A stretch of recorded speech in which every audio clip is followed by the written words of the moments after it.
Every single year, 30,000 people or more go to the ER with chainsaw injuries. And the sad thing is that most of them are preventable. If you have just some really simple safety gear and, just a few tips on how to operate the chainsaw, you can avoid being one of those statistics. In this video, I'm going to share 5 tips that will make sure that you stay safe and don't become a statistic, whether you're DIYing your own project around the house, clearing land for a hobby farm, or just trying to get some firewood saved up for the winter.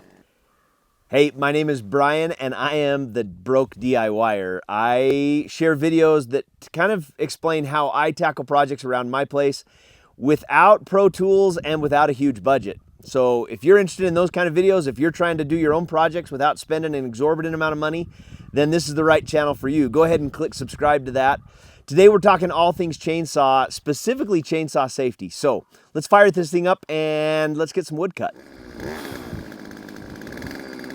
Okay, so first let's just talk like basic bare minimum safety stuff. Things that you should never even turn a chainsaw on unless you've got this stuff handy.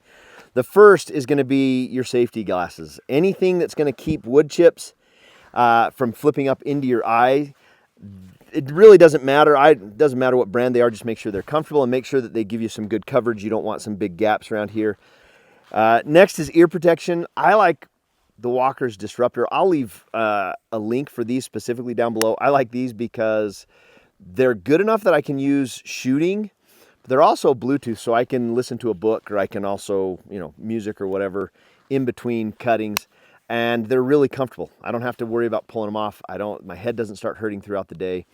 The last thing that I would say is a bare minimum is you've got to have some good leather gloves. Some other things that you got to think about: steel-toed boots, chainsaw chaps. So while you don't need a fancy jacket and maybe some of the other things that stores will try and sell you, for under $75 you can have yourself the bare necessities. A good pair of chaps, nice gloves, eye protection, and ear protection. The next thing we want to take into consideration is how tight our chain is. If it's too loose, if it's sagging down here, it can pop off, derail, and it can flip back at you. If it's too tight, then this will bind up and it will smoke and it can burn up your chainsaw. So make sure that this tension is just right. Now every chainsaw is going to be a little bit different. Make sure that you know how to adjust the tension on your chainsaw. You should be able to find those instructions online or in your owner's manual. Okay, tip number 3 is be aware of your stance. Most kickbacks happen when you are off balance or holding the saw inappropriately, and that's when a kickback is especially dangerous because you're not ready for it and it's going to knock you over, and who knows where that chain is going to go. So an incorrect stance, too narrow of a stance, leaning out and over, or trying to cut something with one hand. Those are major no-nos. Okay. All right. On the other hand, a proper stance. Keep your feet about shoulder width apart and bend your knees a little bit. Make sure that your feet are on a good foundation. You don't want to ever cut standing on a tree where you might lose your balance. So make sure that you've got a nice solid footing. And always, always hold the saw with 2 hands. The second hand doesn't make you slower, it makes you safer.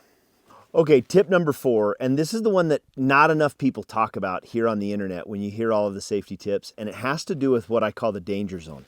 The first 2.5 to 3 inches of this bar is where you're most likely to get your kickbacks.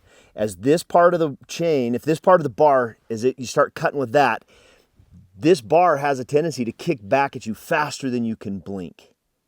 So when you're cutting wood, make sure that you're always cutting with the bottom part of the chain or bottom part of the bar, and don't ever cut with the tip. Stay out of the danger zone and you'll stay out of the ER. Okay, tip number 5 is always have 2 escape routes planned before you start cutting. A lot of people, in fact, I would say probably most people, especially when they start cutting with the chainsaw for the first time, when they get ready to fall a tree, they make the mistake of not having any escape routes planned. And they might cut a tree down that behind them is completely walled in, or you've got, obstacles in every which way. And that creates a problem. If the tree shifts or if the saw kicks back, you don't have anywhere to go.